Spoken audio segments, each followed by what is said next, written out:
11月第5幅畫作，我會用紫黃配色畫出神秘呢個主題。今次我想挑戰比較少嘗試嘅題目，就係神秘感嘅建築。一開始我哋會將成個外牆掃上紫色，我嘅構思會以紫色代表未知，然後配合黃色象徵覺醒同埋指引之光。成幅畫主要由長方形、三角形同埋直線組成。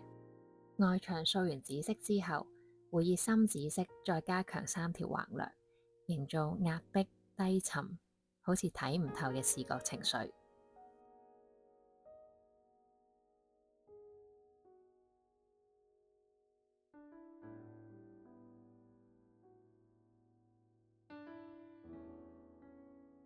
然後我哋會喺牆身開兩扇窗，底色會先掃上檸檬黃色。咁記得我哋掃晒顏色之後呢，要將個形板每一個方向都移過少少，咁樣就可以將周圍嘅白邊填滿啦。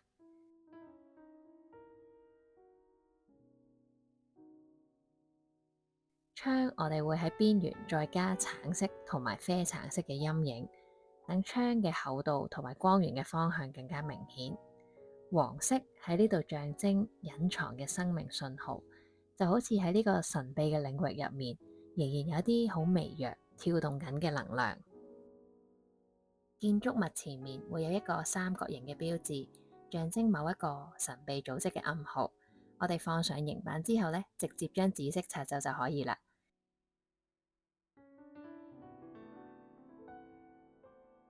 至於個標誌桿呢，因為太幼啦，所以我哋會用電動擦膠筆。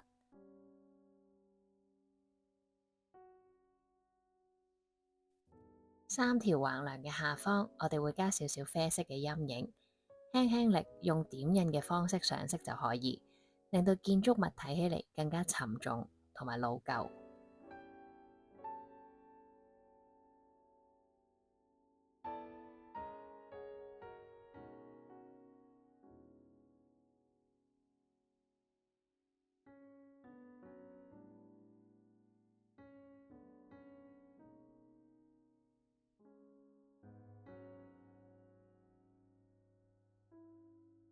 天空嘅部分，記得先將紫色嘅粉彩清潔乾淨。今次我哋會用化妝棉上色，用化妝棉上色嘅好處就係比較容易控制你想要填色嘅範圍。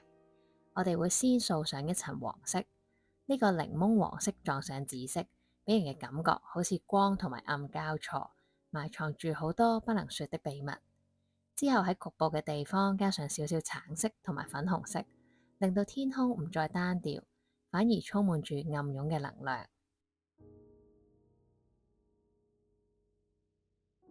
之後我哋會用紫色嘅木顏色筆勾畫翻一啲線條，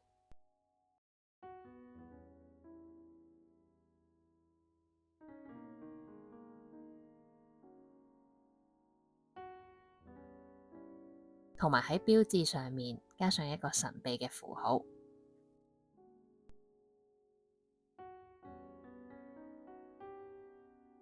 建築物嘅外牆，我哋會再隨意咁樣掃上唔同深淺嘅紫色，營造出有種好舊、好有歷史痕跡嘅氣氛。成幅畫最特別嘅地方就係我會用電動擦膠筆直接喺天空上面畫上巨型嘅蜘蛛網。我覺得呢個部分係成幅畫嘅靈魂。蜘蛛網整齊嘅線條就好似命運同埋宿命嘅排列，嗰啲線連接住未知，亦都連接住我哋心入面嘅恐懼同埋好奇。而且成個蜘蛛網佈滿天空，就好似一個結界封印咁樣。你唔確定自己睇到嘅究竟係陷阱啊，定係指引？神秘就係咁吸引人㗎喇。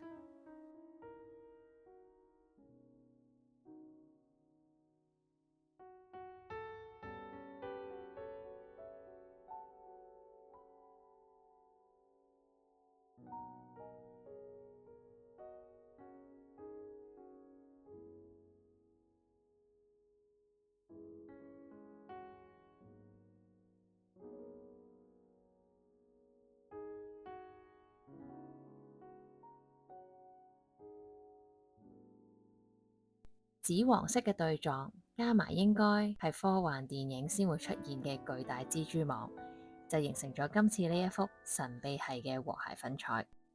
神秘未必一定係黑掹掹一片嘅，佢都可以用鮮豔嘅色彩去表達。如果你都中意呢種神秘系嘅創作，記得留言話俾我知，你俾邊一個元素吸引住？